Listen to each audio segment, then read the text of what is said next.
জুলাই-আগস্টের ছাত্র জনতার গণ-অভ্যুত্থানে অংশগ্রহণ করে প্রতিপক্ষের আক্রমণে শহীদ বা আহত হয়েছেন এমন ব্যক্তিদের নামের তালিকা চূড়ান্তকরণের লক্ষ্যে খসড়া তালিকা প্রকাশ করা হয়েছে।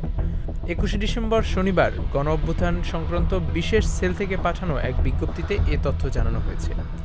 গণ-অভ্যুত্থান সংক্রান্ত বিশেষ সেলের দলনেতা অতিরিক্ত সচিব খন্দকার জহিরুল ইসলামের সই করা ওই বিজ্ঞপ্তিতে বলা হয়েছে, জুলাই-আগস্টের ছাত্র জনতার গণ-অভ্যুত্থানে অংশগ্রহণ করে প্রতিপক্ষের আক্রমণে শহীদ বা আহত হয়েছেন এমন ব্যক্তিদের নামের তালিকা চূড়ান্তকরণের লক্ষ্যে স্বাস্থ্যসেবা বিভাগ, স্বাস্থ্য অধিদপ্তর, ৬৪ জেলায় গঠিত জেলা কমিটি এবং গণ-অভ্যুত্থান সংক্রান্ত বিশেষ সেল নিরলসভাবে কাজ করে যাচ্ছে। এরই অংশ হিসেবে শহীদ এবং আহত ব্যক্তিদের তালিকা চূড়ান্তকরণের লক্ষ্যে প্রথম ধাপের খসড়া তালিকা গণ-অভ্যুত্থান সংক্রান্ত বিশেষ সেলের ওয়েবসাইটে প্রকাশ করা হয়েছে।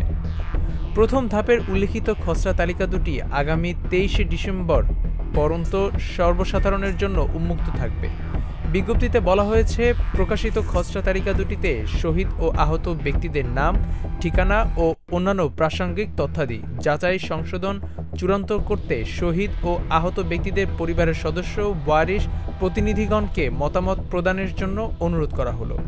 এই প্রকাশিত তালিকার বিষয়ে কারো কোনো মতামত, পরামর্শ থাকলে অথবা সংযোজন বিয়োজন করার মতো যুক্তিসঙ্গত কোনো তথ্য থাকলে তা আগামী ২৩শে ডিসেম্বরের মধ্যে গণ-অভ্যুত্থান সংক্রান্ত বিশেষ সেলের ইমেইলে জানানোর জন্য বিশেষভাবে অনুরোধ করা হলো।